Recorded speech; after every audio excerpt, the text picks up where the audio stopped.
नमस्कार।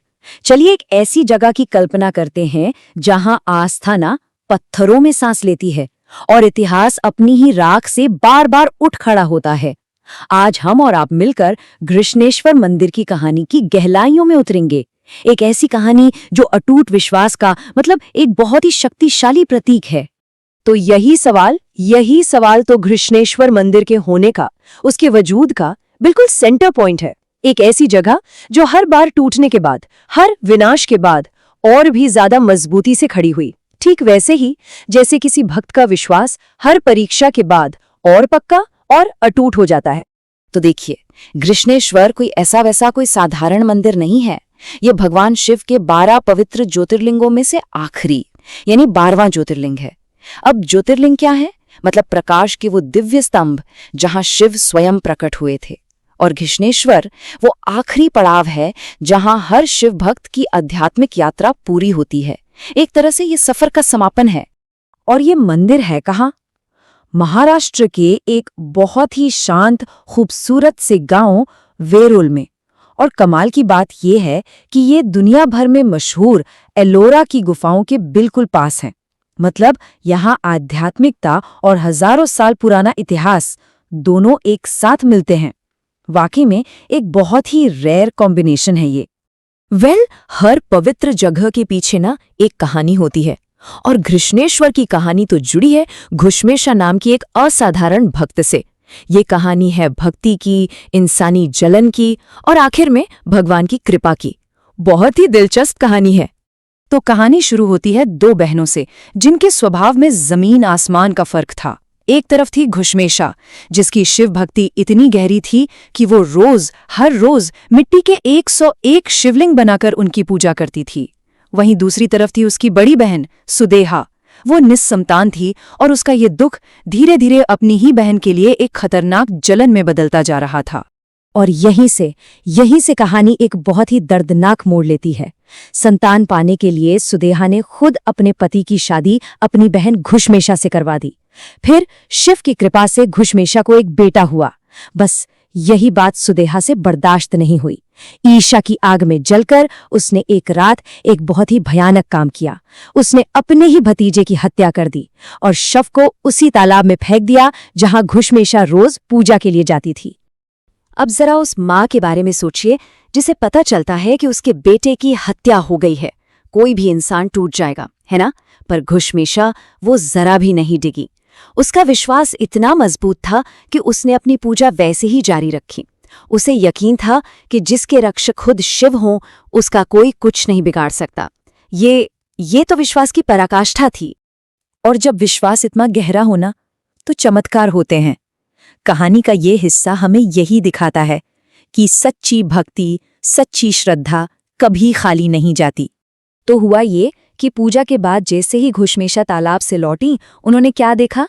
उनका बेटा, वही बेटा, जिंदा, सही सलामत, मुस्कुराता हुआ उनकी तरफ आ रहा था। और उसी पल भगवान शिव खुद प्रकट हुए।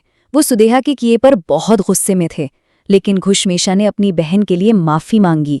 शिव उसकी इस करुणा और भक्ति से इतने प्रभावित हुए कि उन्होंने उसे एक वरदान मांगने को कहा। और घुश्मेशा ने क्या मांगा?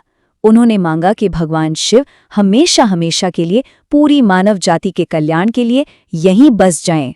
तो बस इसी वरदान की वजह से भगवान शिव उस ज्योतिर्लिंग में हमेशा के लिए बस गए और अपनी सबसे बड़ी भक्त की सम्मान में वो कहलाए घुश्मेश्वर, यानी घुश्मा के ईश्वर। तो इस मंदिर का नाम ही असल में एक भक्त के अटूट विश्वास की कहानी कहता है। तो ये तो थी पौराणिक कथा। अब जरा इतिहास के पन्नों को पलटते हैं। देखिए, जैसे घुश्मेशा का विश्वास हर इम्तिहान में खरा उतराना, ठीक वैसे ही इस मंदिर ने भी वक्त के थपेड़े सहे हैं। कई बार इसे तोड़ा गया, लेकिन हर बार ये फिर से खड़ा हो गया। इसका इतिहास देखें तो ये एक साइकिल रहा है, टूटने और फिर से बनने का। 13वीं-14वीं शताब्दी में दिल्ली सल्तनत के हमलों में इसे नष्ट कर दिया गया। फिर 16वीं शताब्दी में छत्रपति शिवाजी महाराज के दादा मालोजी भोसले ने इसे फिर से बनवाया। और आज जो हम इसका भव्य रूप देखते हैं ना, उसे 18वीं शताब्दी में इंदौर की महान रानी देवी अहिल्याबाई होलकर ने बनवाया था। तो एक तरह से देखें तो मंदिर का इतिहास और उसकी पौराणिक कथा एक ही कहानी सुनाते हैं। दोनों हमें एक ही बात सिखाते हैं कि सच्ची आस्था कभी खत्म नहीं होती। वो हर मुश्किल को सहती है और हर बार पहले से ज्यादा ताकत के साथ फिर से उठ खड़ी होती है। तो चलिए अब बात करते हैं आज की। अगर कोई आज इस मंदिर में जाए तो उसे कैसा महसूस होगा, क्या क्या देखने को मिलेगा? आइए आज के घृष्णेश्वर मंदिर का अनुभव करते हैं। ये मंदिर आर्किटेक्चर का एक बेहतरीन नमूना है। ये लाल रंग के ज्वालामुखी पत्थरों से बना है और इसकी बनावट हिमाटपंथी स्टाइल की है। मतलब पत्थरों को बिना किसी चूने या गारे के एक दूसरे में फंसाकर जोड़ा गया है। कमाल की तकनीक है। इसका 5 मंजिला शिखर, 24 खूबसूरत नक्काशीदार खंभों वाला हॉल सब देखने लायक है। और अंदर गर्भगृह में पवित्र ज्योतिर्लिंग का मुख पूर्व दिशा की ओर है। यहाँ की एक बहुत ही खास परंपरा भी है।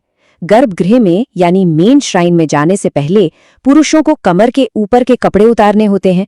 ये भगवान के सामने अपनी विनम्रता और पूरा समर्पण दिखाने का एक तरीका है। और एक और स्थानीय परंपरा है जो शायद थोड़ी हैरान करने वाली लगे। इसे ड्रॉप रिचुअल कहते हैं।